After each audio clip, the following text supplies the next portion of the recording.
m'a été donné de partager sur la discipline, n'est-ce pas, dans la croissance de l'Église.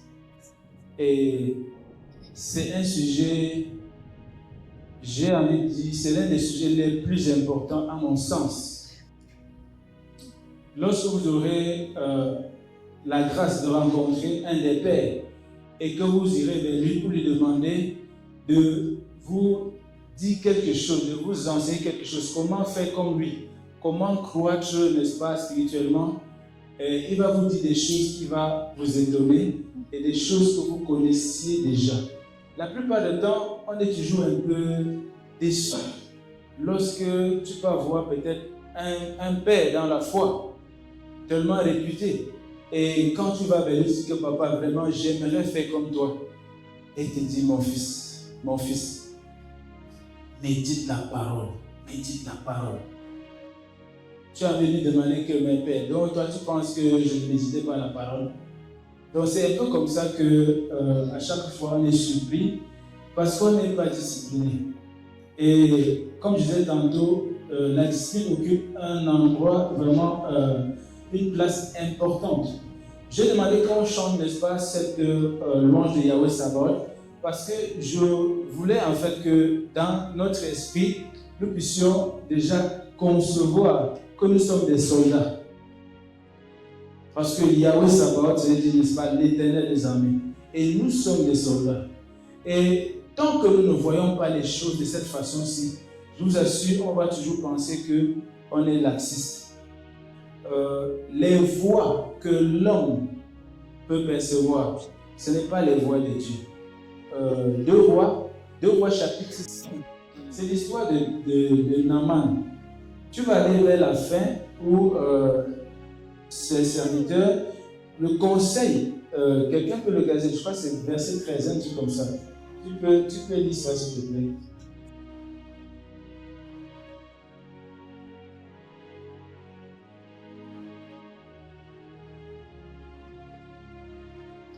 Deux Rois 5, verset 13. Oui. Mais ses serviteurs s'approchèrent pour lui parler, et il dit, mon père, si le prophète t'eût demandé quelque chose de difficile, ne l'aurais-tu pas fait? Combien plus dois-tu faire ce qu'il t'a dit? Lave-toi et tu seras pur. Amen. Amen. Voilà quelqu'un qui a parcouru des kilomètres et qui arrive devant Élisée et qui ne le reçoit même pas. Et il dit, il doit aller se laver dans le Jourdain. Et il voit que c'est tellement simple. Il en est ainsi exactement de la puissance de Dieu, de la croissance spirituelle, de la maturité spirituelle. Les choses qu'on va nous demander de faire, ce n'est pas grand chose. C'est toujours des choses qu'on croit maîtriser.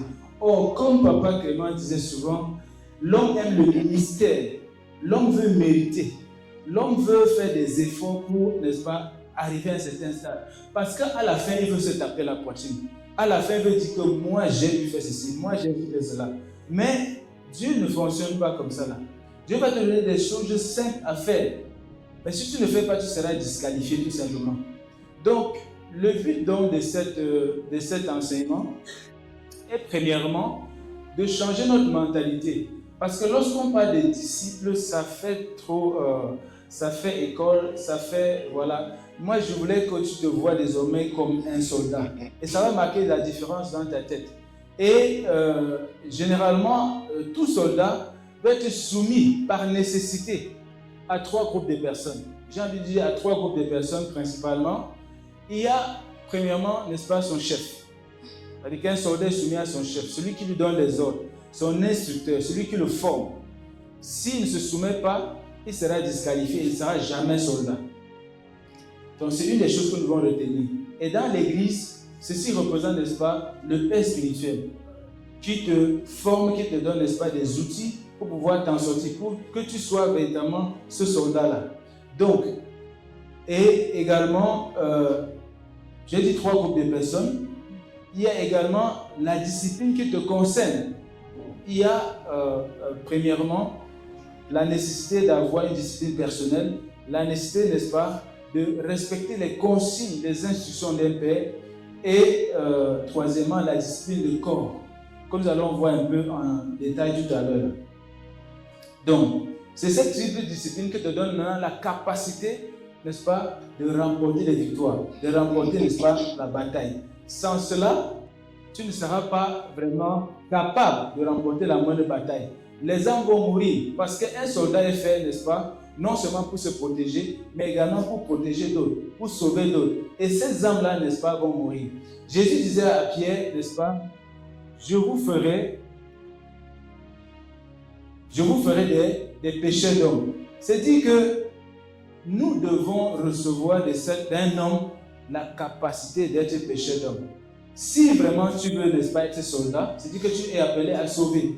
Et si tu veux sauver, cela veut dire tout simplement que tu dois recevoir les instructions d'un homme. Et évidemment, une fois de plus, c'est ton père dans la foi. Nous avons absolument besoin, n'est-ce pas, d'être équipés. Parce que ce n'est pas contre les scouts, comme dit Papa Clément, ce n'est pas contre les scouts que nous partons combattre, mais c'est contre les dominations, contre les autorités, contre les princes de ce monde, du monde des ténèbres. Et toi qui représentes le royaume des cieux, c'est toi qui es en avant-poste. Et c'est très important que tu sois outillé. Parce que la volonté seule ne suffit pas. Le fait de vouloir, beaucoup de gens veulent. Mais la discipline, n'est-ce pas, met beaucoup de gens à côté. Je vous rappelle qu'à cause de la discipline, il y a des soldats qui meurent pendant la formation, carrément.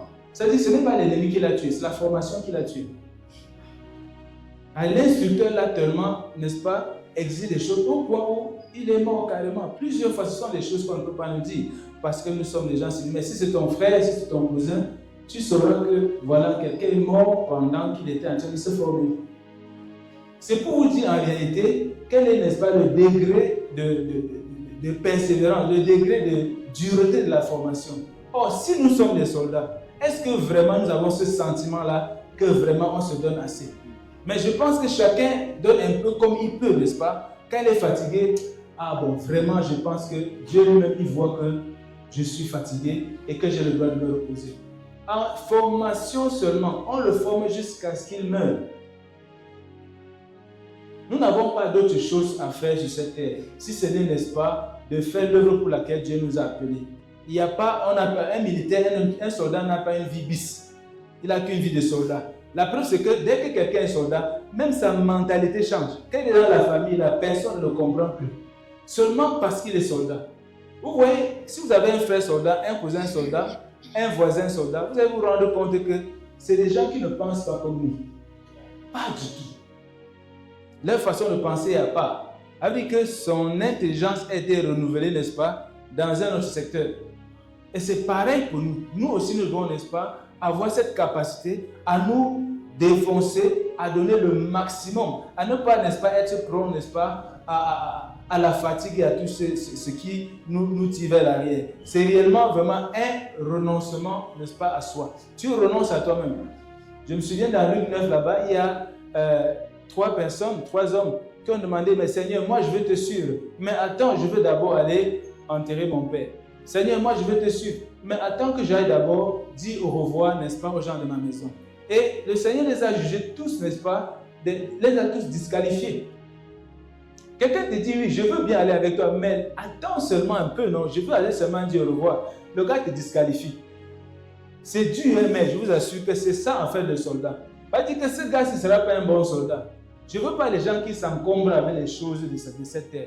Nous sommes venus ici pour une mission, on doit accomplir cette mission-là. Et donc, c'est important que tu puisses, n'est-ce pas, intégrer cette nouvelle identité en toi, que tu es un soldat. Parce que tant que tu te vois toujours comme celui-là, je me rappelle, j'ai rencontré un aumônier protestant. J'ai été surpris qu'ils font la formation militaire. Je ne sais pas si les gens qui connaissent un peu l'EEC avant, ils font la formation militaire. Je suis arrivé chez lui, je vois sa tenue militaire. Donc, il entre carrément dans une promotion. Ils le font parce que ce sont des gens qu'on envoie souvent en avant-poste. Et c'est pourquoi même les premiers évangélistes là, ils connaissaient bien manier l'arme. Ils connaissaient manier l'arme. Parce qu'en fait, on ne faisait pas la différence. Parce que tu peux trouver un danger, il faut que tu te défendes. Donc, voilà un peu comment cela doit se passer. Nous devons apprendre à renoncer à nous-mêmes. En réalité, qu'est-ce que c'est que la discipline? Une fois que le décor est planté, qu'est-ce que c'est que la discipline? Je ne vais pas vous donner la définition de Larousse, parce que Larousse va encore nous ramener dans le civil. Je ne vais pas vous donner la définition de petit Robert ou de grand Robert, peu importe. Parce qu'il va encore nous ramener, n'est-ce pas, dans le civil. Moi, je vais vous donner la définition militaire. Parce que c'est cela que nous devons comprendre et c'est ça qui peut, n'est-ce pas, changer notre façon de penser. Donc, en ce qui concerne la discipline militaire, c'est le pilier fondamental de l'efficacité opérationnelle. Le pilier fondamental de l'efficacité opérationnelle, de la cohésion et de l'obéissance aux ordres. Et c'est ça qui garantit la réussite des missions. Voilà la définition militaire. L'obéissance aux ordres, l'efficacité opérationnelle. Est-ce que tu vas être efficace? Il faut, n'est-ce pas, que tu observes une discipline qui est complètement militaire. Donc, nous sommes des soldats. Et ça, c'est l'identité que je voudrais que tu puisses avoir à partir d'aujourd'hui. Parce qu'à chaque fois, quand on va parler de discipline, tu penses à ta tenue de lycée, tu crois que c'est de ça qu'il s'agit. Il s'agit de bien plus que cela. Il s'agit de bien plus que cela. Donc, nous sommes des soldats. Et c'est pour cette raison que notre Père, on chantait tout à l'heure, n'est-ce pas, s'appelle Yahweh Sabaoth. Yahweh Sabaoth. Dans le psaume 33, le verset 6, il dit « Les cieux ont été faits par la parole de l'Éternel et toute leur armée par le souffle de sa bouche. » Et toute l'armée, il dit que toute l'armée du ciel là, Yahweh Sabaoth, il a fait ça par le souffle de sa bouche. Donc il a soufflé comme ça et les milliards de soldats que vous connaissez dans le ciel, les gars étaient déjà là. Est-ce que tu n'aimerais pas combattre, n'est-ce pas, avec un chef comme ça? Moi, j'aimerais bien combattre avec un chef comme ça. Je t'assure. On dit qu'il a créé l'armée avec le souffle de sa bouche. Donc, il parle comme ça, là, l'armée que vous connaissez là dans l'univers. Les gars sont déjà là et prêts et équipés. Ça, c'est trop puissant. Quand j'ai lu ça, il dit que, mais waouh, j'aimerais bien combattre. Ça veut dire que s'il veut encore augmenter, il souffle encore l'autre, non? Et puis les gars vont apparaître. Ça veut dire que chacun de nous peut avoir, n'est-ce pas, une légion pour lui seul. Puisque seul le souffle de sa bouche est capable, n'est-ce pas, de créer des soldats. Et de quoi auras-tu peur? N'est-ce pas? C'est pourquoi nous combattons, n'est-ce pas, dans la victoire. Amen. Maintenant, nous allons voir, n'est-ce pas, définir aussi ce qu'on entend, n'est-ce pas, par la croissance d'une église. Évidemment que c'est le développement d'une église. Et dans la croissance d'une église, il y a plusieurs, n'est-ce pas, paramètres. Le premier paramètre, premièrement, c'est, n'est-ce pas, la croissance numérique que tout le monde peut voir. Et lorsqu'une église croît, n'est-ce pas, ça se voit numériquement. Avant, n'est-ce pas, nous étions en Como. Et maintenant, par la grâce de Dieu, nous sommes à Mélène. Et on menace même encore. Et voilà, nous avons déjà 2 cultes le dimanche. Pendant que je faisais quelques recherches pour ce thème-ci, j'ai été vraiment émerveillé de me rendre compte que dans toutes les caractéristiques, n'est-ce pas, de la croissance d'une église, j'étais surpris de voir que nous sommes en rang. J'étais vraiment, mon cœur était assez joyeux. Donc, il y a donc la croissance numérique, il y a la croissance spirituelle, la croissance relationnelle, la croissance missionnaire et également le leadership. On va un peu revenir sur ça tout à l'heure parce qu'il est important qu'on comprenne pourquoi nous devons nous discipliner. Sur quoi doit être basée notre discipline? Parce que si nous ne connaissons pas quels sont nos challenges, on aura, n'est-ce pas, on sera laxiste. Et c'est pourquoi je voulais tout à l'heure qu'on ait vraiment cette mentalité, n'est-ce pas, de soldat. Donc, avant de me lancer, n'est-ce pas, dans le vif du sujet, je vais revenir, n'est-ce pas, sur la discipline dont je parlais tout à l'heure. Tout à l'heure, je parlais, n'est-ce pas, de l'autodiscipline. Il y a une discipline qui doit, n'est-ce pas, vous convenez avec moi, lorsque vous entrez dans la chambre d'un soldat, ce n'est pas comme la chambre de quelqu'un, d'un civil. Jamais. Vous, on connaît comment vous rangez vos choses. Et lui, ces choses sont correctement rangées. Et ça, c'est l'ordre qu'ils reçoivent de là. Et c'est leur vie. Dans leur chambre, c'est comme ça. Le Rangers reste ici. D'ailleurs, vous déshabillez, vous portez les bikinis avant de dormir. Lui, il dort avec sa tenue d'abord prêt. Et là-bas au front, il dort avec les chaussures. Il n'enlève même pas les chaussures. Parce qu'à tout moment, ça peut péter. Mais toi, tu dors jusqu'à le Saint-Esprit te réveille, tu te couches encore, tu dors encore. Et on se demande de quel soldat est-ce que tu es. C'est pourquoi il faut que cette mentalité-là, qu'on partage vraiment cette mentalité-là, c'est tellement important, je vous assure. Si tu sais de te voir comme un soldat, Si tu oublies que nous sommes en guerre, c'est que tu as un réel problème. Tu as un réel problème. Et les gens vont mourir à cause de ça, et ce sera à cause de toi. Donc tout à l'heure, on parlait, n'est-ce pas, de l'autodiscipline. L'autodiscipline, ce n'est pas la discipline que nous voulons. C'est la discipline dans le standard de Christ. Ce n'est pas, n'est-ce pas, parce que si chacun veut se tailler, n'est-ce pas, veut écrire sa propre discipline, je ne suis même pas sûr que ça va faire une demi-page. Si ce n'est, n'est-ce pas, manger, n'est-ce pas, dormir, se réveiller et manger encore. Et dormir encore. Voilà la discipline que chacun peut s'imposer. Et c'est doux, n'est-ce pas? C'est pour dire que la discipline, en réalité, ce n'est pas quelque chose qui est agréable. La discipline doit te déranger. La discipline doit te nuire. Et que tu sois seul ou en groupe, ou la vis-à-vis, ou bien la discipline vis-à-vis d'un père, même ça, ce n'est pas agréable. Oui, même ça, ce n'est pas agréable. Est-ce que nous, on aimait notre père? Moi, je n'aimais pas mon père. Et je trouvais que le type, là, il est trop sévère. Moins de trucs, il gronde, moins de trucs, il tape. Et ça me déplaisait. Moi, je voulais qu'il nous laisse aller jouer. Qu'est-ce qu'il y a du mal à jouer? On joue toute notre vie. Voilà un peu, même si on ne vient rien, mais pourvu qu'on joue. Mais lui, il voit ce que toi, tu ne vois pas. Et c'est pourquoi il est important de respecter, n'est-ce pas, la discipline qui vient des pères, même si ça ne te plaît pas. Lui, il voit ce que tu ne vois pas. Et c'est très important. C'est très important. Parce que lui, il est responsable de toi, toi, tu n'es pas responsable de lui. Donc, c'est important que nous puissions avoir ce standard de discipline, qui est la discipline que chaque disciple, n'est-ce pas, se donne pour être en harmonie avec l'Église. La discipline que tu te donnes, c'est pour être en harmonie avec l'Église. Parce qu'on va dire des choses ici, et toi, tu vas les faire pour toi. Il faut que là-bas également, tu sois discipliné selon les règles qu'on t'a communiquées, parce que c'est ça qui va te garder et qui va également garder l'Église. Amen. Donc, il y a été sur une mort en soi. Donc, le livre de Corinthiens, n'est-ce pas, 1 Corinthiens 9, 27, dit, voilà, parlant de l'apôtre Paul, il dit, n'est-ce pas, mais je traite durement mon corps. Je le tiens assujetti de peur, n'est-ce pas, d'être moi-même rejeté après avoir prêché aux autres. Voilà quelqu'un qui a tellement été discipliné qu'à un moment donné, il voit tellement de gens qu'il a sauvés, il se dit que mais l'affaire c'est, et si un jour comme ça, moi-même je me cherche et je ne me trouve plus, qu'est-ce qui va se passer? Et il est saisi, n'est-ce pas, d'une peur. Et c'est pourquoi il ne laisse pas son corps prendre le dessus sur lui. Mais il a discipliné, n'est-ce pas, son corps, il a tout discipliné. Oh, nous avons besoin, vous voyez que la discipline, ça ne concerne pas, n'est-ce pas, uniquement le corps, ça concerne, n'est-ce pas, également tout ce qui a, n'est-ce pas, tout autour. Il y a également, n'est-ce pas, la discipline de la langue et de l'écriture. Qu'est-ce que j'entends par discipline de la langue et de l'écriture? Un soldat, qui a remarqué comme moi que les soldats parlent peu? Les soldats ne parlent pas beaucoup. Ça veut dire que ce sont des gens, en fait, ils sont concentrés. Et qui a aussi l'impression, comme moi, que Jésus ne parlait pas beaucoup? C'est comme s'il ne parlait pas beaucoup. Parce que quand tu vois dans l'esprit, c'est quelqu'un qui ne raconte pas les bobards. Tout ce qu'il fait, c'est un but. Donc, je dis que c'est aussi quelqu'un, n'est-ce pas, de silencieux.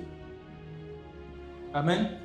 Donc, c'est très important qu'on puisse comprendre cela. C'est-à-dire que tout le temps, ils sont, n'est-ce pas, concentrés, n'est-ce pas, sur leur mission. Et un soldat aussi doit avoir cette sagesse-là de ne pas trop parler. C'est pourquoi les soldats, n'est-ce pas, ils pêchent peu par la langue, parce qu'ils parlent peu.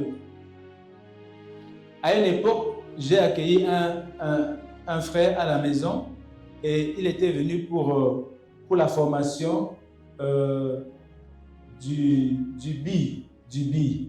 Et il faisait son sport là au stade qui est en haut de moi là. Et quand il a réussi son concours, il est parti après sa formation. Et on a fait environ 2 ans sans se voir. Et quand il est revenu à Yaoundé, il m'avait appelé et il m'a dit qu'il est à Sefta. Je suis arrivé à Sefta, très content. Et quand je l'ai vu à distance, j'ai commencé à sourire. Le gars, depuis que je souris en avançant là, le gars était exactement... C'est comme si c'était plutôt moi qui ne voulais pas voir, alors que c'est lui qui m'a appelé pour me dire qu'il est à Yaoundé.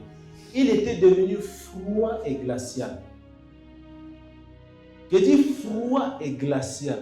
L'homme qui était hier là, ce n'est plus le même. Je vous dis que ce n'était plus la même personne. Cela m'a effrayé. Et même quand je suis arrivé à côté de lui, je le salue et tout, il me salue, mais je t'assure, je ne lis aucune émotion sur son visage. Aucune émotion. Et tout ce que je pouvais raconter et tout, ça fait 2 ans et tout ça là, le gars n'était pas avec moi. Soit il dit oui, soit il dit non, soit il dit qu'il ne sait pas. Mais j'ai dit, mais qu'est-ce qu'on a fait de ce petit? C'est comme ça en réalité que toi tu dois être, après que tu aies connu Christ. Tu ne dois pas être celui-là qu'on retrouve, n'est-ce pas, à taper la bouche un peu partout comme ça, là, à montrer tes dents partout. Tu dois être discipliné. Voilà quelqu'un qui a reçu une discipline de fer au point même sa bouche est disciplinée. Il n'arrive plus à dire n'importe quoi. Il sait qu'on ne parle pas.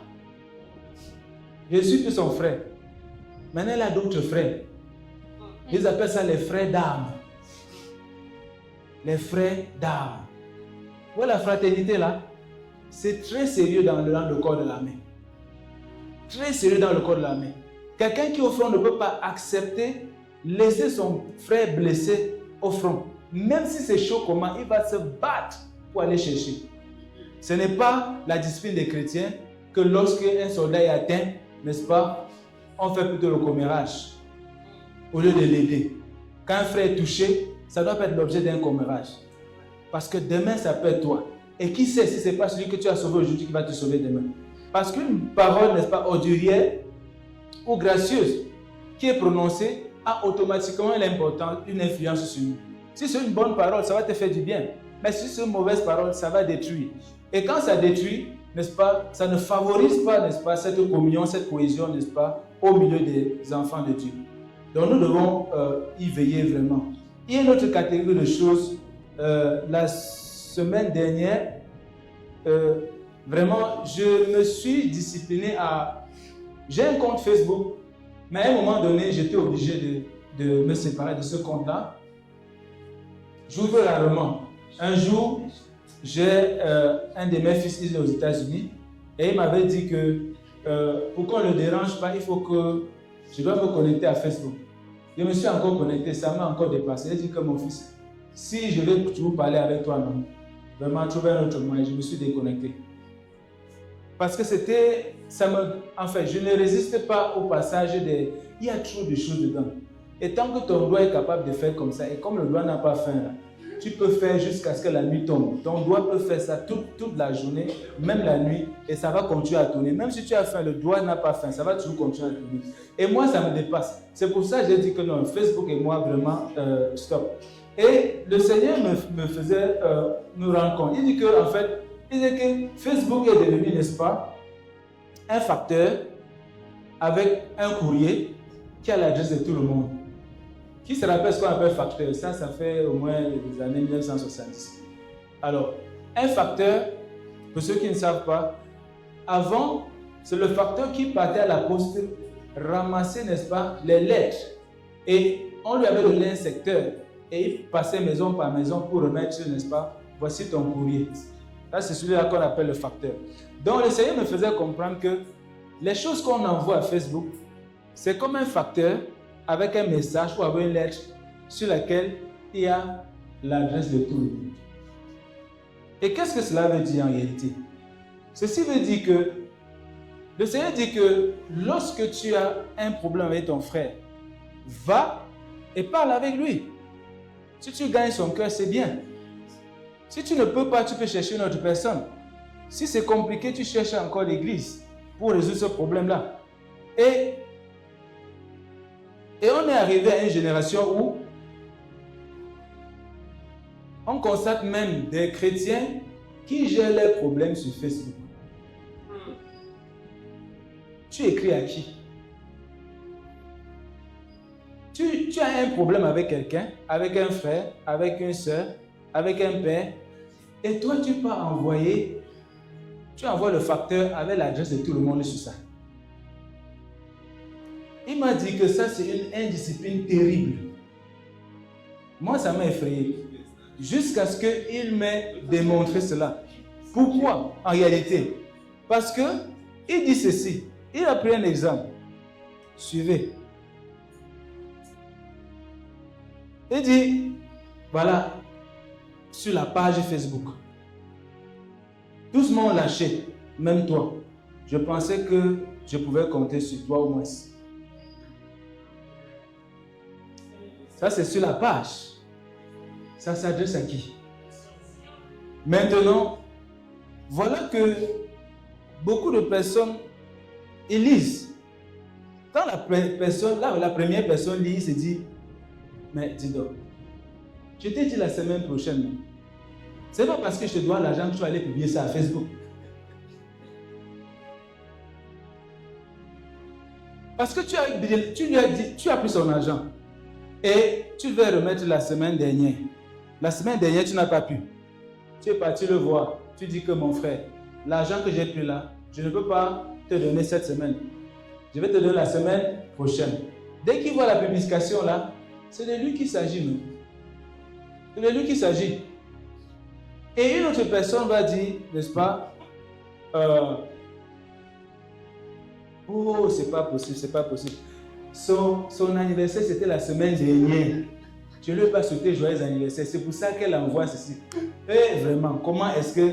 Ouais, je crois que... Tu vois, les gens commencent, n'est-ce pas? J'ai vraiment oublié. Et un autre va dire que vraiment, celle-là, vraiment, depuis qu'elle s'est mariée, elle nous nargue partout, elle écrit les messages partout. Est-ce que vous voyez? C'est-à-dire que ça concerne chacun. Et regarde, autant que nous sommes, regarde, ça nous concernera d'une façon ou d'une autre. Pour peu que tu connaisses la personne, pour peu que tu aies des rapports fréquents et réguliers avec la personne, voilà que directement ça te concerne. Et ça commence à créer, n'est-ce pas, des frustrations dans l'air. Et vous savez que les pensées sont très puissantes. Après, les mots vont commencer à sortir, hein, je vous assure. Pourtant, quelque part, vous savez de quoi il se plaignait?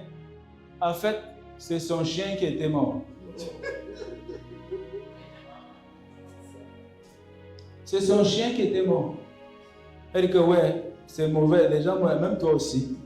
Je pensais que toi, moi, je pouvais compter sur toi. Que tu es mon ami fidèle. Mais elle n'est pas comme ça au chien. Mais elle a, regarde, par ce message que je peux pas, je ne sais pas si je peux appeler anonyme ou quoi. Ça a blessé combien de personnes? Ça a blessé combien de personnes? Ça, c'est une indiscipline terrible. Et ça me surprend toujours que des personnes aillent sur Facebook écrire des choses. Moi, je suis dépassé. Tu parles à qui? Envoie le message à la personne. Appelle-le, régler le problème. Qu'est-ce qu'il y a toujours? Ça me dégoûte tellement. Et je crois que c'est même pour ça que je n'arrive même pas à tenir sur Facebook. Parce que je ne comprends pas. Est-ce que vous savez, dans une assemblée, vous pouvez blesser beaucoup de gens sans vous en rendre compte? Alors que tu es en train de parler de ton chien, tu as fait culpabiliser au moins 50 personnes. Sans compter les statuts et tout ça. Réglez vos problèmes entre vos frères. Ça, c'est une indiscipline terrible. J'ai envie de dire que la vie et la mort, n'est-ce pas, sont au pouvoir, n'est-ce pas, de tes écrits. Parce que maintenant, comme Proverbe 18, n'est-ce pas, 21 dit que la vie et la mort et la vie sont au pouvoir de la langue. La mort et la vie aussi, c'est au pouvoir de ton écriture. C'est au bout du clavier. Écris ce qui est bien. Encourage les gens, console les gens. Ne cherche pas, n'est-ce pas, à adresser des messages, des venins mortels, n'est-ce pas, aux gens, inutilement. Donc ça, c'était, n'est-ce pas, ce que j'ai appelé, n'est-ce pas, la discipline de la langue et de l'écriture. Donc, on va voir un autre type de discipline. On va aller rapidement parce que le temps aussi, donc on ne va pas aussi tout lire. Donc, il y a la discipline des yeux et des oreilles. Ce sont des choses qu'on a quand même plus ou moins déjà entendues, qu'il est très bien, n'est-ce pas, que nous ne devons pas écouter n'importe quoi, ni regarder n'importe quoi, parce que tout ce qu'on regarde, tout ce qu'on voit, ce sont des compagnies. Et autrefois, lorsque je cherchais, n'est-ce pas, la version anglaise de King James, de mauvaise compagnie, je pensais au départ, quand je disais ce verset, que c'était des personnes.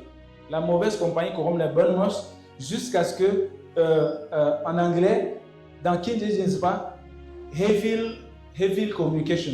Donc, il ne parle pas de personnes. Il dit heavy communication. Donc, il parle, n'est-ce pas, de la mauvaise, d'une communication impure. Donc, ça peut ne pas être quelqu'un. Quand on dit mauvaise compagnie comme les bonnes mœurs, on pense en fait que c'est quelqu'un avec qui tu marches tout le temps et qui te donne les mauvaises habitudes. Même ton téléphone, n'est-ce pas, c'est un evil communication. Tout ce que les photos impures que tu regardes, c'est un evil communication. Et c'est en lisant la version King James, n'est-ce pas, de ce verset que j'ai pu comprendre réellement que lorsqu'on parle, n'est-ce pas, de mauvaises compagnies, ce n'est pas, n'est-ce pas, des compagnies humaines. Pas toujours. Pas toujours, non. Je crois que les compagnies humaines aujourd'hui sont tellement derrière. Je crois que les compagnies sont devenues numériques maintenant. Avec l'être humain, n'est-ce pas, s'est éloigné de l'être humain et s'est rapproché, n'est-ce pas, du numérique, des images. Et c'est ça qui pollue, n'est-ce pas, la pensée, n'est-ce pas, de l'homme. Les films pornographiques, ainsi de suite, ainsi de suite. Donc il est important de discipliner, n'est-ce pas, ses yeux et ses oreilles, de se détourner de toutes ces choses-là. C'est vrai qu'avant, on pouvait, n'est-ce pas, fuir, n'est-ce pas, l'impudicité, ou alors ne pas regarder les films pornographiques. Sauf qu'aujourd'hui, comme Papa Clément, il y a eu, je crois que c'était un TikTok, il disait que, n'est-ce pas, maintenant ce sont les films porno qui viennent maintenant en route maintenant. Ouais, un peu. C'est-à-dire que les femmes complètement, voilà, les autres complètement déshabillés, et voilà. Ouais, un peu. Donc au point où à chaque fois, c'est toi qui es obligé, n'est-ce pas, de tourner ton regard, de regarder à gauche, de regarder à droite, pour, n'est-ce pas, fuir, pour, n'est-ce pas, sécuriser, n'est-ce pas, tes pensées. Parce qu'une fois que c'est passé et que tu as vu, tu es très très mal parti. Une image comme ça là, il faut même prier que ça quitte dans ton cerveau. Souvenez-vous du film qu'on avait regardé ici, le pasteur Okeke qui avait, n'est-ce pas, vu, n'est-ce pas, une femme nue. Et c'est resté dans sa tête. Le disque dur est vraiment dur. Pour que quelque chose sorte de là, tu formates, ça ne part pas, ça reste là. C'est vraiment dur. Et jusqu'à ce que plus tard, le piège se referme sur lui. Je suis sûr que s'il n'avait jamais regardé ça, il ne devait jamais tomber. Donc, quand on parle, n'est-ce pas, de discipliner ses yeux, discipliner ses oreilles, c'est très, très, très, très, très important. De ne pas écouter n'importe quoi. Il y a même des musiques, n'est-ce pas, qui sont bizarres, qui sont sensuelles. Quand tu écoutes comme ça, là, et puis tes oreilles se dressent, et ça commence à aider ton imagination. Tu commences à devenir réalisateur, tu mets des choses, tu commences à dessiner des choses, et tu entres dedans, tu commences à regarder. Alors que ce ne sont que des bruits. Ce sont que des bruits. Vous voyez? Mais ça peut t'amener très très loin lorsqu'on n'est pas, n'est-ce pas, suffisamment discipliné. Donc ce sont des disciplines qu'on doit s'imposer. Mais à chaque fois, on croit toujours que, n'est-ce pas, nous pouvons essayer de faire autrement. Nous pouvons regarder juste un peu. Ouais, un peu. Voilà. Est-ce que j'ai trop regardé? Ouais, un peu. Et puis, bon, un autre dernier coup d'œil, mais ce n'est pas trop grave. Ouais, un peu. Mais toutes ces choses-là, une fois que ça entre, ça te pollue l'esprit. J'ai un frère qui disait toujours que le deuxième coup d'œil, c'est ça qui est mauvais. Il disait que quand tu regardes la première fois, c'était accident, non? Mais il dit que la deuxième fois, c'est un peu accident. Il dit que c'est le deuxième coup d'œil que Dieu commence à dire que le bec rouge ici, là-dedans, toi, je crois que toi-même, tu es en train de chercher tes propres problèmes. Donc, c'est très, très important de ne pas tomber dans ce type de convoitise. Nous allons aller rapidement, n'est-ce pas, vers la discipline du cœur. Le cœur est le ciel, n'est-ce pas, de tout genre, n'est-ce pas, de motivation. Et c'est pourquoi nous devons protéger beaucoup nos pensées. Le Proverbe 4, verset 23 dit que, n'est-ce pas, garde ton cœur, n'est-ce pas, plus que toute autre chose, car de lui procèdent les sources de la vie. Donc c'est très important de garder son cœur, parce que c'est la source de tellement de choses. Et cette semaine, nous sommes mercredi. Cette semaine, j'ai prié et Dieu m'a fait ressentir, n'est-ce pas, les blessures qui étaient dans les cœurs de beaucoup de gens. J'étais même effrayé. Beaucoup, je vous assure beaucoup.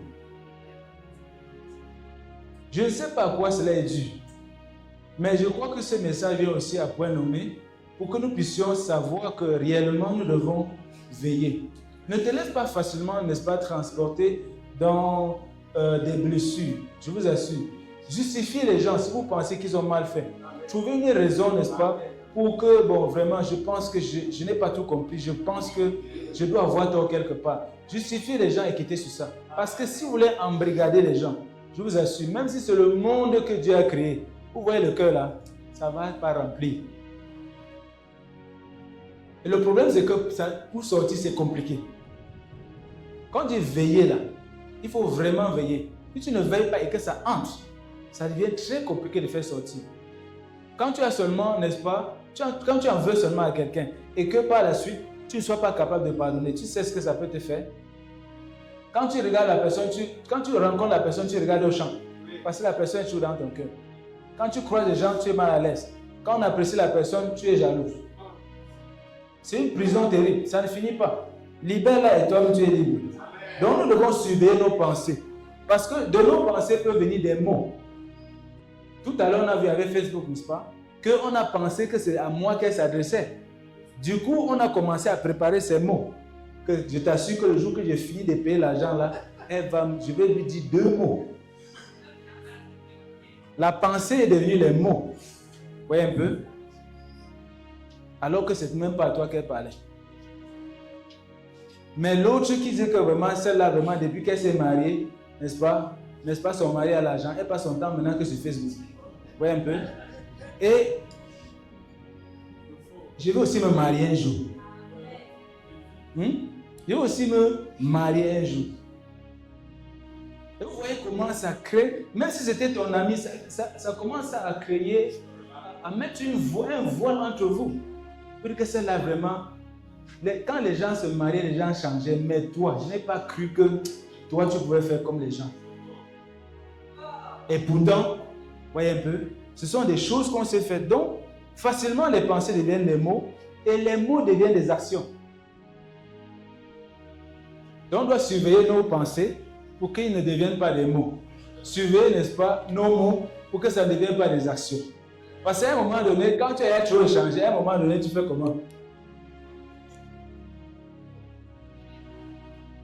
Tu cherches, tu dis que Jésus, vraiment, va, assois-toi au bas là, prends une, j'arrive. Tu dis à Jésus qu'assois-toi au bas, tu prends une, j'arrive. Il m'avait réglé mes problèmes, regarde. Donc, les mots là deviennent facilement des actions.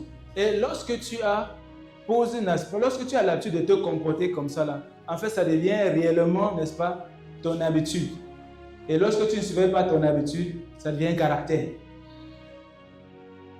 Et vous savez combien les caractères sont tellement difficiles. Les gens peuvent traîner ça pendant 15 ans, 20 ans, parfois toute une vie. Et ça ne part pas, parce que c'est devenu son caractère. Et c'est ce caractère maintenant qui détermine ta destinée. Après, tu vas dire que, mais c'est parti d'où? Des pensées uniquement. Mais ça te conduit jusqu'à conditionner ta vie. Que voilà, comme toi là, tu es né maintenant à cause de tes choix que tu as fait. Voilà ta route. Alors que ta route était ailleurs, ton chemin était ailleurs. Nous devons vraiment nous méfier de ces choses-là. Et c'est pourquoi, n'est-ce pas, on parle toujours du renouvellement de notre intelligence, de nos pensées. Parce que c'est là-bas qu'il y a la clé de tout. Et c'est pourquoi je disais tout à l'heure que nous devons, n'est-ce pas, comprendre que nous avons besoin de cette mentalité de soldat-là pour que nous puissions, n'est-ce pas, véritablement être efficaces. Tant que nous nous voyons toujours comme les enfants de Dieu, certes nous sommes des enfants de Dieu, mais voyons-nous plutôt, n'est-ce pas, comme, n'est-ce pas, voilà, des soldats, des combattants. Également, nous allons parler de la discipline, n'est-ce pas, du temps et du sommeil. Le Proverbe 20, verset 13 dit, n'est-ce pas, n'aime pas le sommeil de peur que tu ne deviennes pauvre. Et on est d'accord que si tu deviens pauvre, en réalité, tu n'es plus vraiment en dehors d'être des sujets de prière pour les gens qui apprennent à prier, tu n'es plus vraiment utile. Bon, ça c'est entre guillemets. Je veux dire quoi? Tu ne peux pas permettre à l'œuvre de Dieu d'avancer véritablement. Parce que dans ta pauvreté là, lorsqu'on va te demander, lorsqu'il sera question, n'est-ce pas, de prier efficacement, tu vas te souvenir que ça fait même 3 jours que tu n'as pas mangé et tu ne peux pas prier efficacement. Non, même intercéder, tu ne peux pas intercéder parce que, en fait, tu es pauvre. Et pourquoi? Parce que tu aimes le sommeil. La gestion du temps également, c'est quelque chose, n'est-ce pas, de beaucoup. Vraiment, je peux me tromper, mais au moins 75% des personnes tombent dans le piège de la mauvaise gestion du temps. Beaucoup sont ceux-là qui se lèvent le matin avant de décider de ce qu'ils vont faire.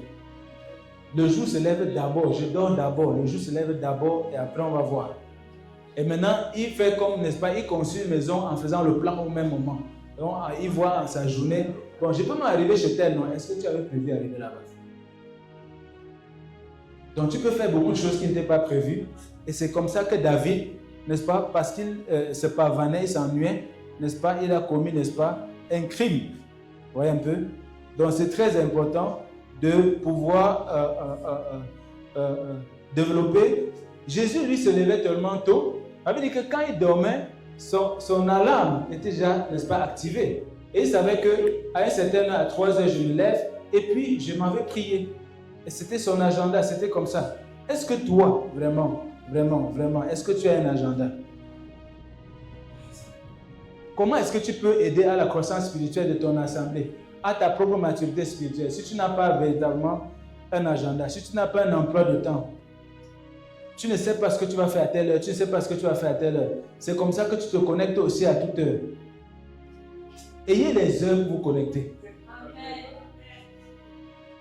Que ce soit pas le matin ou dès que tu te réveilles comme ça là. On croit que tu es sur Strong, alors que tu es dans Facebook. Tu commences à éplucher. Et comme ça ne finit jamais d'éplucher, regarde, ça va terminer à 9h. Tu as brisé comme ça, après 3 heures de temps. Et ça ne va pas finir. Et je suis sûr que c'est même la famine qui te fait arrêter d'abord pour aller d'abord déjeuner. Parce que sinon, tu vas continuer à scroller comme ça, là, à tourner. Donc, c'est important d'avoir un emploi de temps. Et c'est ça la discipline. Et une fois qu'on a cette discipline-là, n'est-ce pas, on se soumet à cette discipline. On accepte de souffrir, n'est-ce pas, de suivre cette discipline, même si cela ne nous plaît pas. Toi, tu es qui ici? Dieu lui-même, il est soumis à ce qu'il a dit. Dieu est soumis à sa parole. Ça veut dire que la parole de Dieu est au-dessus de lui. Tellement il veille. Et c'est pour ça qu'on dit qu'il est fidèle. Quand il a dit quelque chose, n'est-ce pas, lui-même il est soumis à ça. Il veille que sa parole fasse ce qu'il a dit.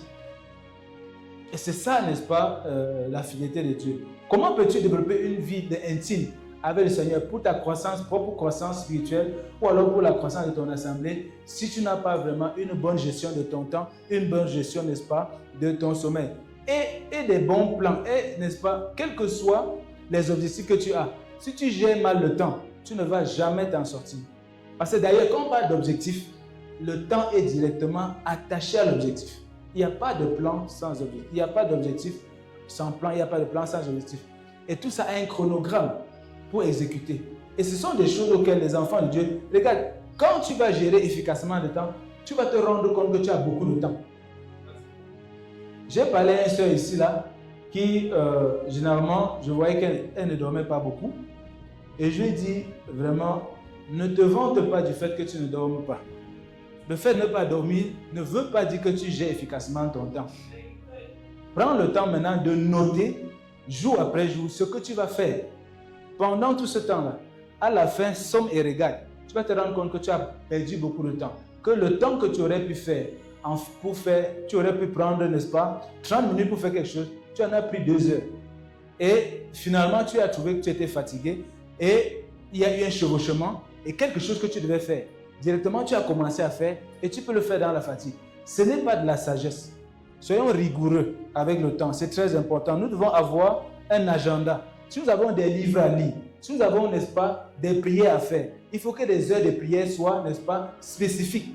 Il faudrait que les heures où on doit lire ces livres-là soient spécifiques. Qu'on a un livre par mois qu'on a dit qu'on devait lire, n'est-ce pas, c'est que je lis de telle heure à telle heure. À cette heure-là, vraiment, quand l'heure est arrivée, n'est-ce pas, laisse le livre-là et poursuis, n'est-ce pas, ton programme. Ça, c'est un entraînement spirituel hyper puissant. Et ça vous prépare à beaucoup de choses. Et c'est pourquoi je disais tout à l'heure que lorsqu'on a demandé à Naaman d'aller, n'est-ce pas, se plonger dans le Jourdain pour recevoir sa guérison, il a vu ça comme un mépris. Ces choses-là ressemblent à tout ce que je vous en train de vous dire là. Ça ressemble à rien du tout. Et même le royaume est comme ça. Même Jésus lui-même était comme ça là. Donc ces choses seront toujours comme ça. Donc si tu es vraiment attaché à la croissance spirituelle de ton église et à ta propre croissance spirituelle, la discipline. J'ai connu à l'époque quand je regardais le football, un Italien, le seul noir qui jouait dans l'équipe italienne, il s'appelait Balotelli. Et il était tellement talentueux, mais ce gars-là, c'était une foudre. On ne pouvait pas le discipliner. Il avait plein de talents, mais je t'assure qu'il est capable de taper ses propres collègues au stade. Quand il te donne la passe, il se démarque. Tu n'envoies pas la passe, il va te chercher. Et régulièrement, il avait des problèmes avec tout le monde. Et je me souviens un jour, son entraîneur, qui était Patrick Vieira, qui avait joué également en Italie, un jour, tellement le gars était bouillonnant, que même son entraîneur, pour lui parler en italien, parce qu'il avait peur que ses coéquipiers puissent entendre ce qu'il va dire. Une boule de feu, mais tellement talentueux. Mais le résultat, c'est que quelqu'un comme ça ne peut pas aller quelque part. Tu ne peux pas aller quelque part. Voilà Ronaldinho, un des super grands joueurs aussi, que peut-être la planète ne va plus jamais connaître. Son football s'est abrégé à cause de l'indiscipline. Tu vois? On dit que retrouvons-nous ici là. Non, lui il va aller danser la samba d'abord. Vous voyez un peu? Ses collègues sont en train de faire l'entraînement. Et même le jour où il vient, n'est-ce pas, il marque plus de buts. Vous voyez un peu? Mais l'esprit d'équipe est détruit. Et c'est ça que nous devons comprendre. L'esprit de la discipline est détruit. Et c'est pourquoi quand un père dit allons à gauche, allons effectivement à gauche. Même si tu vois que la route est à droite, mon ami, va à gauche. Va d'abord à gauche. Parce que ce n'est pas... Regarde, c'est cet esprit-là qu'il faut garder. C'est un esprit qui est très important. Le fait d'être unis dans quelque part, sur une action, c'est ça qui est important. Ce n'est pas la chose qu'on a trouvée ou celle qu'on n'a pas trouvée. Non. C'est cet esprit-là qu'il faut garder. Parce que l'unité, c'est une puissance. Vous vous souvenez, n'est-ce pas, de fou de Gadara? Jésus a guéri, a libéré le fou. Et les démons ont prié Jésus. Les démons ont prié Jésus. Jésus a validé. Parce que les gars-là étaient unis. Ils étaient unis. Et je crois qu'il y avait même un délégué des démons. Parce que c'est lui qui est venu dire que nous sommes légion. C'est lui qui parlait. Donc il y avait un délégué du personnel, des démons, des gens qui travaillaient dans le corps du fou de Gadara. Vous voyez un peu? Et c'est cette même pensée qui m'est revenue lorsque je pensais, n'est-ce pas, à la tour de Babel. Donc à cause de l'unité, Dieu même n'avait pas eu la capacité de détruire la tour de Babel parce que les gars étaient unis. Donc Dieu lui-même a perdu, il avait dit qu'à cause de l'unité, sinon, moi-même l'affaire c'est trop fort. Tout ce que je peux faire, c'est seulement confondre leur langage. Eux-mêmes ils vont gâter ça. Ça veut dire que lui-même ça avait déjà dépassé à cause de l'unité. C'est dit que cela a une réelle puissance. Et c'est à cela que nous devons veiller, n'est-ce pas, dans le corps du Christ. Et je vais également parler, n'est-ce pas, de la discipline financière. Regarde, tout ça, ce sont des thèmes. Hein. On peut parler de ça autant de jours. Je brosse seulement parce qu'en réalité, ce sont des grands thèmes. Donc, lorsqu'on parle, n'est-ce pas, de la discipline financière, nous devons d'abord comprendre que, en fait, tout appartient à Dieu. Tout appartient à Dieu. L'eau et l'argent lui appartiennent. Même ton travail que tu as là, c'est tout simplement un prétexte. C'est un prétexte. Ne fais pas de ça, n'est-ce pas, ta vie à part, alors que tout ce que tu as, n'est-ce pas, toi-même tu appartiens à Dieu, donc tout ce que tu as appartient à Dieu. Et en matière de prospérité financière, le Père Jacques nous avait préparé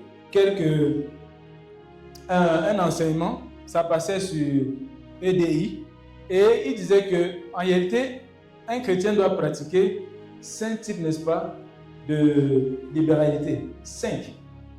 Il y avait les holocaustes, il y avait les holocaustes, il y avait, je crois, les offrandes, holocaustes, offrandes, dîmes, dîmes et quoi d'autre? Les semences, c'était 5. Sacrifice, semences, dîmes, offrandes, holocauste. Il a expliqué tout cela. Donc ce sont des choses également que quelqu'un qui est aussi discipliné financièrement doit veiller à le faire. Parce que sinon, tu ne peux pas croître. Et si tu ne crois pas, évidemment que l'assemblée ne peut pas croître. On parlait tout à l'heure parce que l'œuvre de Dieu, n'est-ce pas, a besoin absolument d'argent. Je crois que parfois, Papa Clément brosse ici seulement quelques petits exemples comme ça là. On a envie de s'évanouir. Ça coûte extrêmement cher. Donc, il est important que nous aussi, nous puissions prospérer. Et pour prospérer, nous devons, n'est-ce pas, pratiquer cette discipline financière-là qui est, n'est-ce pas, de payer ces choses-là pour prospérer financièrement. D'autre part également, nous devons veiller à ce que, n'est-ce pas, nous puissions gérer correctement cet argent-là. Parce que je vous assure, ce n'est pas le nôtre. Il faut commencer à voir ça comme ça là. Que cet argent-là ne t'appartient pas. Avant que tu achètes quelque chose, il faut vraiment demander si c'est nécessaire. J'ai entendu un homme de Dieu dire que c'est Dieu qui l'aidait, n'est-ce pas, à acheter tout ce qu'il voulait acheter. C'est-à-dire qu'il ne peut pas faire une dépense, n'est-ce pas, il va aller demander toujours la permission à Dieu. Ça, c'est son niveau d'intimité. Ne pas dire que même la tomate, oui, même la tomate. C'est tout simplement pour te dire qu'il était assez discipliné. Et que Dieu pouvait lui dire, telle chose tu vas prendre pour ton alimentation, telle je te permets, n'est-ce pas, d'acheter une nouvelle veste. Ça, c'est son niveau d'intimité. C'est son niveau d'intimité. Donc, il est également important d'avoir une discipline à la maison. La discipline qu'on doit avoir à la maison, n'est-ce pas, c'est pour ceux qui ont, n'est-ce pas, une famille, des enfants qui veulent avoir un frère, nous devons avoir, n'est-ce pas, un culte, n'est-ce pas, familial. Et également important, toujours dans le cadre, n'est-ce pas, de cette discipline-là, ça, je vais vraiment insister là-dessus, il est important que chez vous, là où vous priez, qu'il y ait de l'ordre et la propreté. L'ordre et la propreté. Est-ce que vous savez que la vie de prière de quelqu'un peut être combattue seulement à cause du désordre dans sa chambre? Lorsqu'il y a l'ordre dans votre chambre, vous avez seulement envie de prier. Mais lorsqu'il y a le désordre, lorsqu'on entre comme ça là, on trouve ta chaussure à la porte et on trouve la brosse à dents dans ta chaussure. On ne sait pas ce qui s'est passé. Si tu portes la chaussure à la tête pour que la brosse à dents se trouve à l'intérieur, on ne sait pas. Le désordre, le lit n'est jamais dressé, les habits ne sont jamais rangés.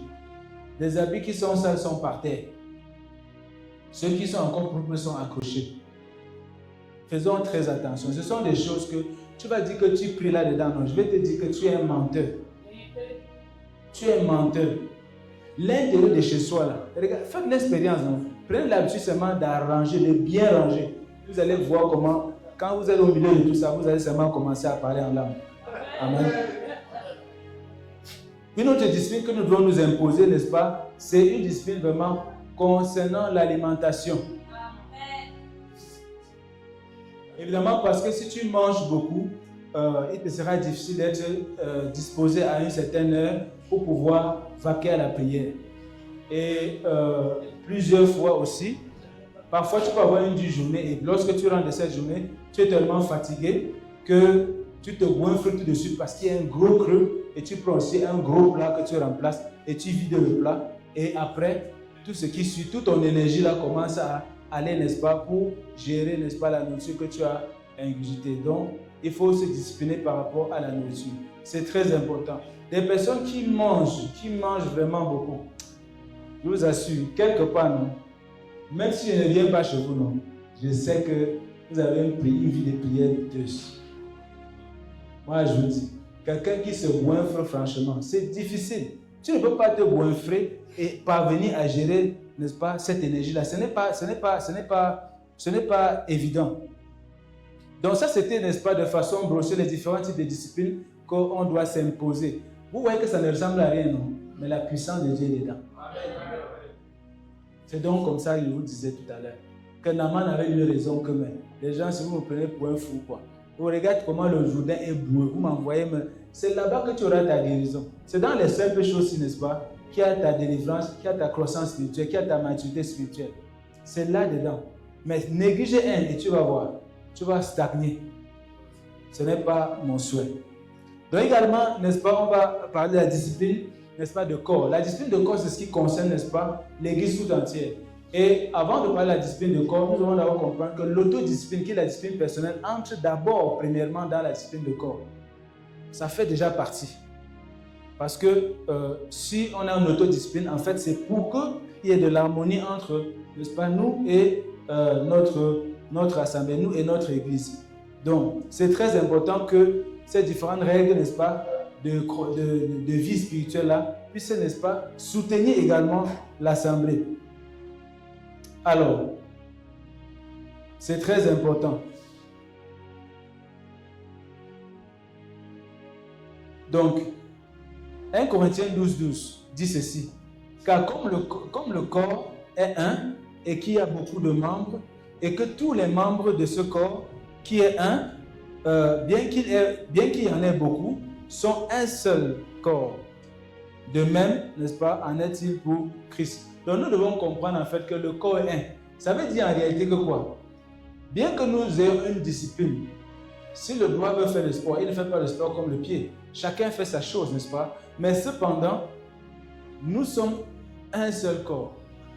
Et l'indiscipline d'un membre du corps peut apporter du désordre dans le corps automatiquement.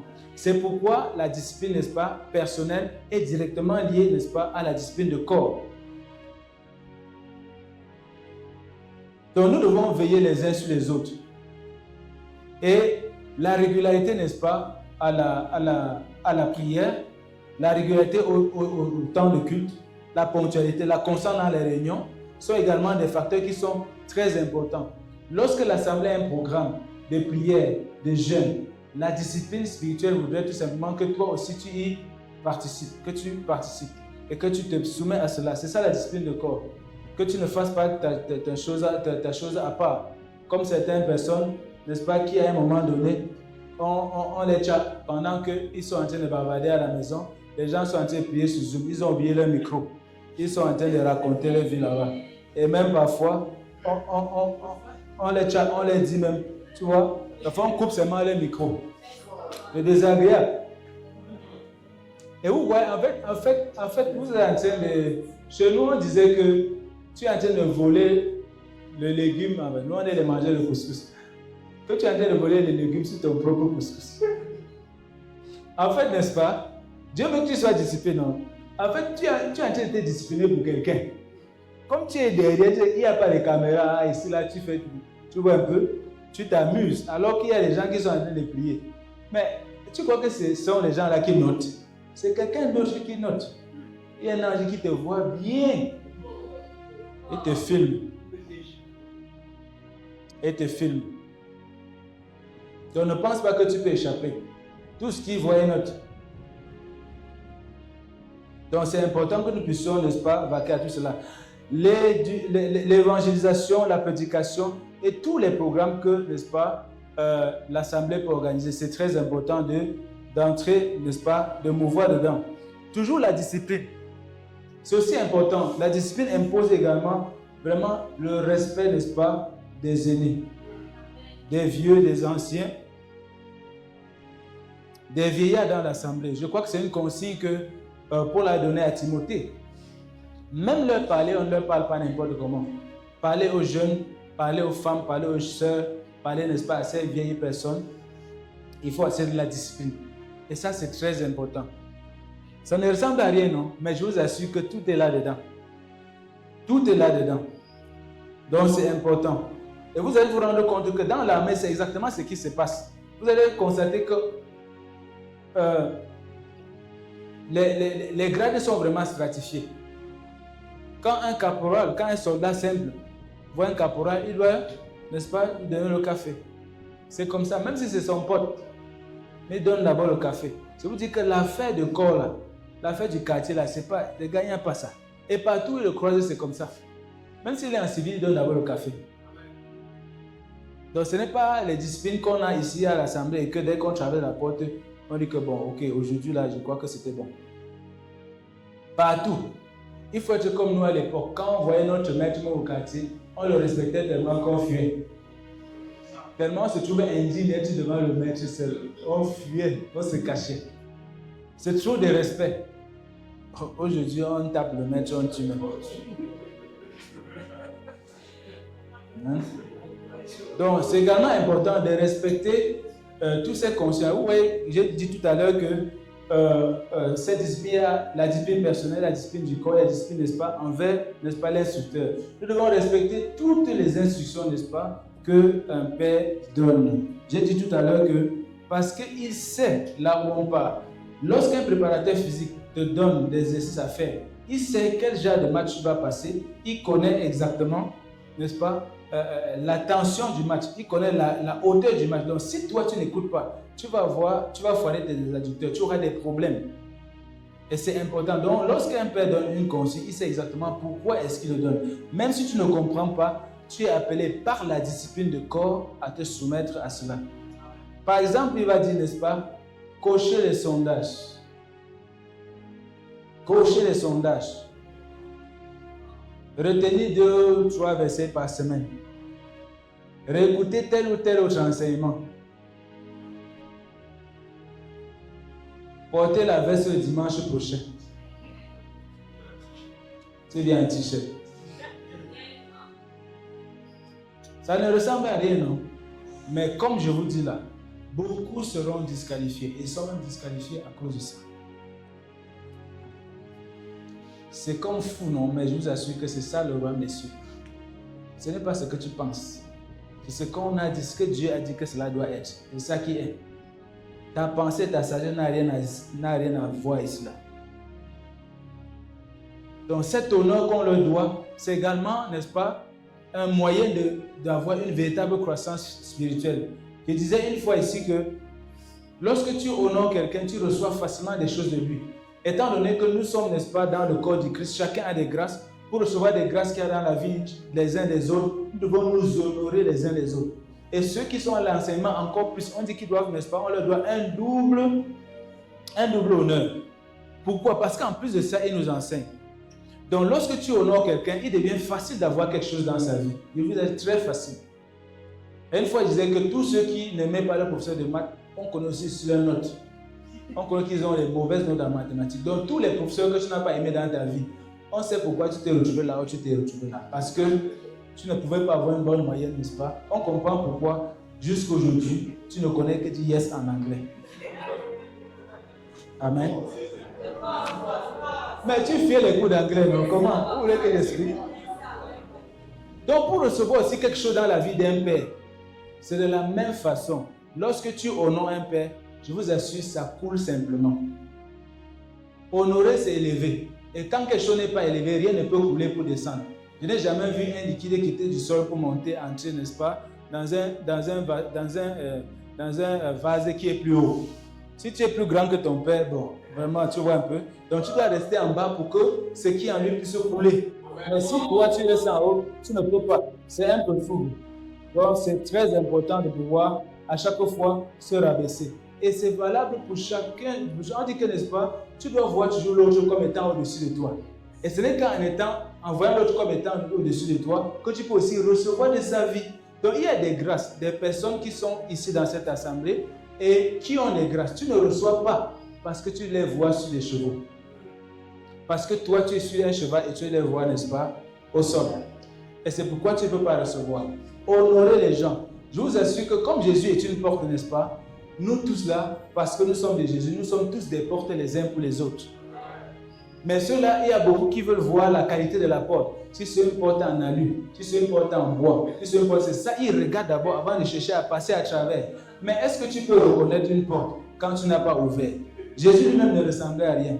Qu'est-ce que tu penses que, n'est-ce pas? Donc, il y a un frère, il y a une soeur que tu regardes comme ça là. Elle ne te dit rien, non? Mais c'est ta porte là-bas. Ce que tu cherchais là, c'est elle qui a la grâce que toi tu veux. C'est ça qu'elle a. Bon, si tu veux, tu n'as qu'à la mépriser. Tu ne vas jamais avoir. C'est pour ça qu'on parle d'une véritable communion fraternelle. C'est de ça qu'il est question. Ce sont des choses simples, non? Mais la puissance de Dieu est dedans. Ne fais pas non, mais tu vas toujours rester là où tu es. Donc c'est quand même important, toujours dans le cadre de la discipline, d'être fidèle aux charges qui nous ont été confiées.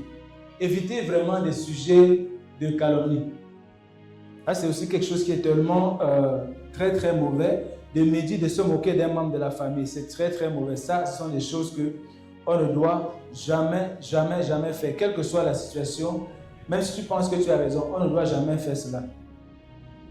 Et toujours dans le cadre de cette discipline-là, vous voyez, parfois, parce qu'on a Internet, parce qu'on a la connexion, on peut être tenté à entrer dans n'importe quel, à écouter n'importe quel homme de Dieu. Est-ce que vous savez que normalement, pour un moment, vous ne pouvez pas écouter ce que vous voulez? Jusqu'à ce que vous ayez atteint une certaine maturité, vous n'avez pas le droit d'écouter celui que vous voulez sur le net. C'est votre téléphone, non? Mais je dis, vous n'avez pas le droit. Pendant un moment, vous allez vous nourrir, n'est-ce pas, à la mamelle de votre maman. Vous allez vous nourrir à la mamelle de votre maman. Maintenant, plus tard, quand tu vas grandir, quand tu auras tes dents, maintenant tu peux décider si tu vas manger le kawacha ou tu vas manger, n'est-ce pas, vous appelez ça quoi? Voilà, tu peux choisir ce que tu vas manger. Mais en attendant, tu manges, tu prends, n'est-ce pas, le lait de la maison. Le lait qu'on te donne à la maison, c'est ça que tu dois ruminer à chaque fois. Et c'est pourquoi on dit réécouter les enseignements.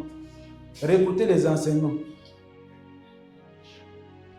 Parce que regardez, c'est tellement dangereux lorsqu'on s'expose à certains types d'atmosphère. On écoute des choses, ça peut nous polluer l'esprit. Et même déconstruire ce que, n'est-ce pas, on est en train de faire à la maison. Et tu peux, n'est-ce pas, aller porter la lèpre comme ça pour amener à l'assemblée. N'oubliez pas qu'on est en train de parler de croissance spirituelle. C'est une discipline, n'est-ce pas, qui va te garder et qui va garder également le corps. Et c'est pourquoi, n'est-ce pas, nous parlons de cette discipline-là.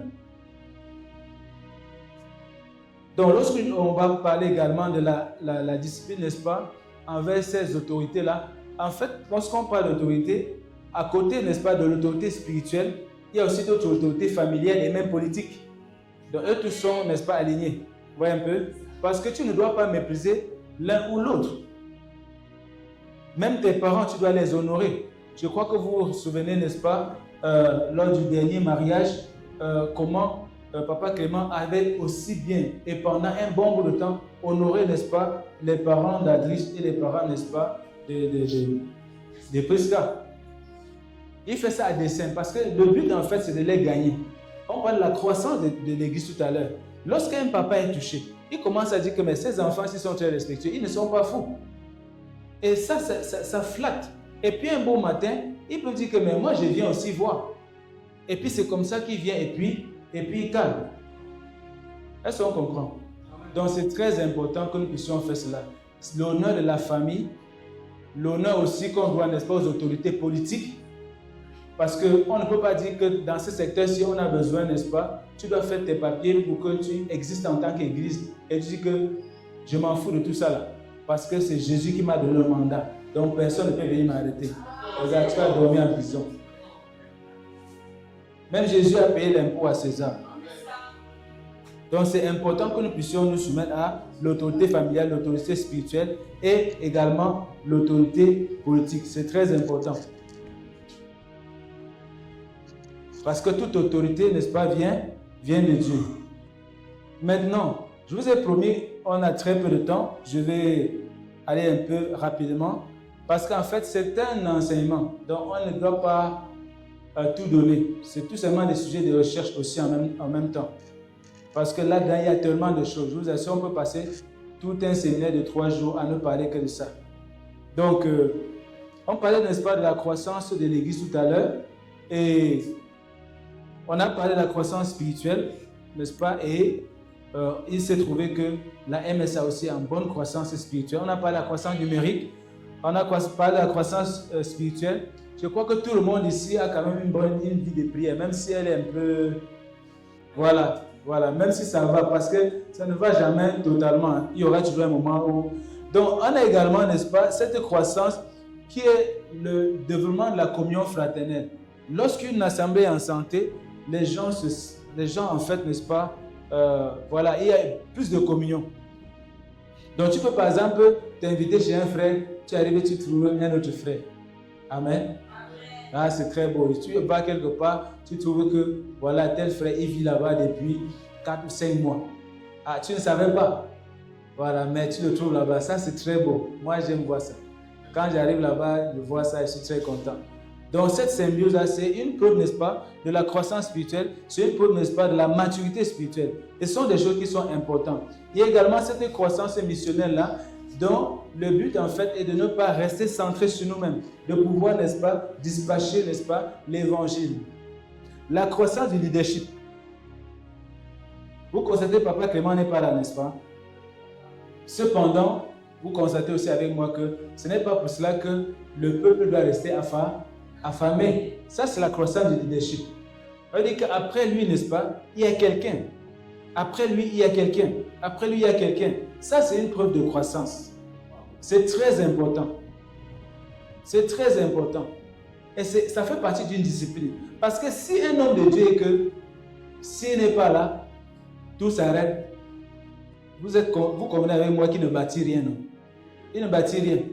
Parce que petit par là, et puis l'église va attendre, va aller prier pour qu'il se rétablisse avant que, n'est-ce pas, on puisse revenir être connecté pour recevoir le pain quotidien. Tous ces critères-là que j'ai pu trouver, je me suis rendu compte qu'en fait, nous sommes entièrement dedans. Entièrement dedans. Et moi, ça m'a fait chaud au cœur de comprendre que ces principes de croissance-là, nous les avons compris et on l'a intégré. Ça veut dire qu'on va aller loin. Amen. Donc, on va aller encore un peu plus rapidement sur son importance. L'importance de cette discipline-là, premièrement, la discipline maintient la sainteté de l'Église. Vous vous rappelez de l'histoire de Dathan et Abiram dans Nombre 16 là-bas, où à cause, n'est-ce pas, de la révolte que, n'est-ce pas, Dathan et Abiram et un autre là, ils ont Corée, voilà, on fait contre Moïse, voilà, on dit que non seulement ils sont morts, non, il y a leurs femmes, leurs enfants, eux tous sont étant engloutis, leur bien tout. Les enfants là ont fait quoi? La femme a fait quoi? Vous voyez un peu? Donc, ça veut dire tout simplement que, regarde, le seul manque de discipline là, ça peut affecter toute l'assemblée. Donc, pour garder la sainteté de l'assemblée, c'est très, très important. Voilà qu'il y a un génocide dans une famille. Toute une famille a disparu à cause, n'est-ce pas, de la révolte, n'est-ce pas, d'un seul, de quelques-uns. Et puis, eux tous avec la famille. Regarde, c'est exactement la même chose. Si on te met, n'est-ce pas, comme étant un veilleur, et toi tu somnoles, tu es en train de faire quoi? Tu livres tout le monde. Et c'est comme ça qu'il faut comprendre. Et c'est pourquoi je disais tout à l'heure que si on ne change pas nos mentalités, n'est-ce pas, en mentalité de soldats, on ne peut pas comprendre ce que je suis en train de dire là. C'est pourquoi, n'est-ce pas, c'est important qu'on puisse comprendre que nous sommes des soldats. C'est très important. Donc également, nous avons, n'est-ce pas, la discipline, c'est une preuve d'amour également. On dit que qui aime bien châtie bien, n'est-ce pas? Dieu châtie aussi, n'est-ce pas, ceux qui l'appellent des fils. Donc si, n'est-ce pas, tu es châtié au sein de l'assemblée, c'est également la preuve qu'on t'aime. On ne veut pas que tu t'égares. Parce qu'une fois que tu vas t'égarer, n'est-ce pas, voilà, nous aussi, on sera affectés. Donc on veille, n'est-ce pas, les uns, n'est-ce pas, sur les autres. Et c'est très important. La discipline également protège le témoignage de l'Église. Cette discipline-là, c'est le témoignage en fait de l'Église. Lorsque vous vous comportez d'une bonne façon, regarde, ça jette des fleurs à l'Église. Et c'est ça qui attire les âmes. On parle de croissance, n'est-ce pas, de l'Église. Oui, le témoignage est très important. Ce que vous faites au quartier. Parce que quand un pasteur, par exemple, commet des actes ignobles, on dit quoi? Ah, ce sont les pasteurs, là, les églises, là. Tout le monde est dedans. Vous voyez que c'est un témoignage qui est tellement polluant. Et ça peut détruire. Ça peut détruire. Nous devons rester unis. Nous devons rester unis. Et vraiment, Papa Clément nous enseignait que dans le monde des démons, il y a des choses que nous avons à apprendre aux démons. La foi. Même s'ils n'ont pas l'amour. Mais j'ai découvert que même l'unité, là, on va apprendre ça aux démons. Parce qu'il y a quand même un démon qui a pu parler au nom des autres. Même l'unité, là. Il dit que nous sommes une légion. Il dit que je parle, bon, vous taisez-vous, moi je parle pour nous. Il a parlé avec Jésus. Nous sommes une légion. Parce que nous sommes plusieurs. Et je me rendais compte également que comment est-ce que plusieurs démons peuvent habiter un corps? Une légion, on parle de 3000 à 6000. Comment ils peuvent habiter un corps et ils sont en harmonie? Ils ne bagarrent pas. Et vous vous rendez compte que le démon menteur, là, il ne ment pas à l'autre démon. Hein. Il dit la vérité. Parce qu'ils ont un même but à atteindre. Ils restent soudés. Attends, lorsque le démon de l'impudicité t'excite, dit que va parler avec la petite là. Et que tu te lèves comme ça là, tu dis à la petite que bon, je travaille à la BR. Hein. Le dénouement de l'impudicité ne dit pas que, gars, tu travailles derrière où? N'est-ce pas, tu es cordonnier là-bas au marché central? Il ne dit pas ça. Mais il reste tranquille. Pourtant, ils sont ensemble. Donc, il monte devant lui, non? Le gars, il gère. Il dit que mais ça, c'est mon gars. Il ne lui dit pas que, gars, tu mens. Vous voyez l'unité là? Essaye de faire quelque chose ici là, qu'un frère te voit. Tu es mal parti, il va te trahir. Les démons nous enseignent. Pourtant, ils sont tous différents les uns des autres. Mais vous mettez seulement 50 dans une salle comme ça, vous commencez à vous échauffer. Comme deux chiens à qui on a jeté un os. Donc nous devons, n'est-ce pas, veiller à tout cela.